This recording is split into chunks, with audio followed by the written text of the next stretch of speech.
I cut a short little video here on how to solder these on really easy. This is rg316. I just use nippers. I guess you could use wire strippers to do this first part. I take and I just squirt with my wire strippers and then off with the Teflon jacket.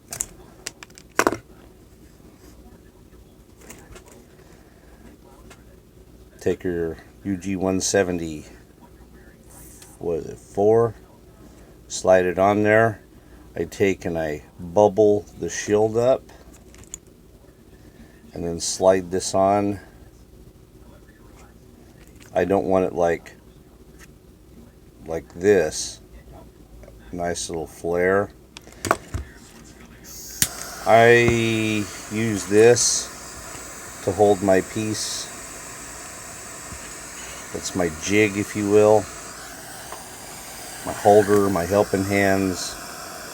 I'm just going to heat this with the torch. You can use an iron. Just takes longer. I don't think you get nearly the same job. Anyway, it's hot.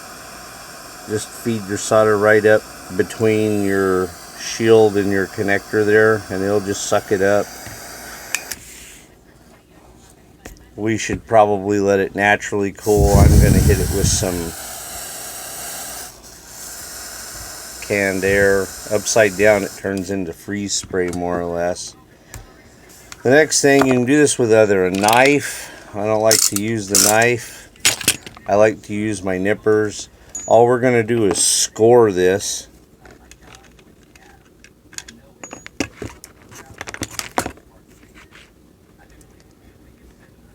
I'm going to come back here where the solder meets the connector, and we're not cutting through the shielding there.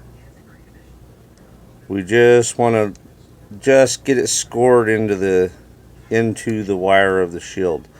Then we can just take it, and if you twist it side to side, it'll snap right off. If there's a little bubble of solder, like, I don't know, it's kind of hard to see here, right there, there's a little tit sticking up. I'm just going to go in and I'm going to flush cut that off with my cutters, because I don't want that migrating up into the center pin of our connector, making contact. Take the collar, put the collar on. This is where a set of wire strippers that go down into like 22 gauge work really great. Just leave that dielectric on there for a ways. Spin it on.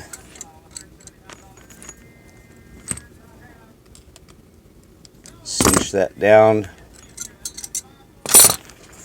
I'm going to stick it back in my jig. This is important.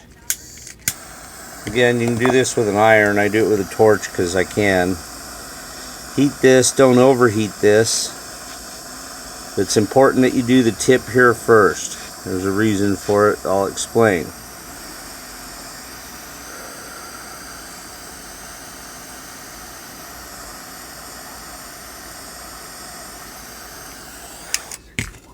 So the reason we do this tip is when we start heating on this back, on the back of the pl259, it's, if we don't have this soldered, then the whole coax can shoot out. So what we've already done can shoot right out of the coax, or out of the connector rather. So I'm going to heat this.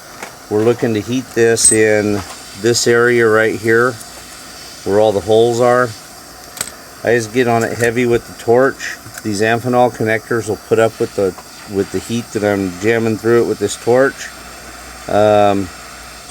Just sort of heating through one of the holes to that UG174 adapter, and when it's hot enough, that solder will take off. I'm just sticking it in the upper hole. This is where you need to kind of control your heat. You know, if you know how to solder, you'll see when it's welded together. It's welded together. That's a real solid connection. It's not going anywhere. We let it cool. Trim the tip. Bob's your uncle. Have a great day.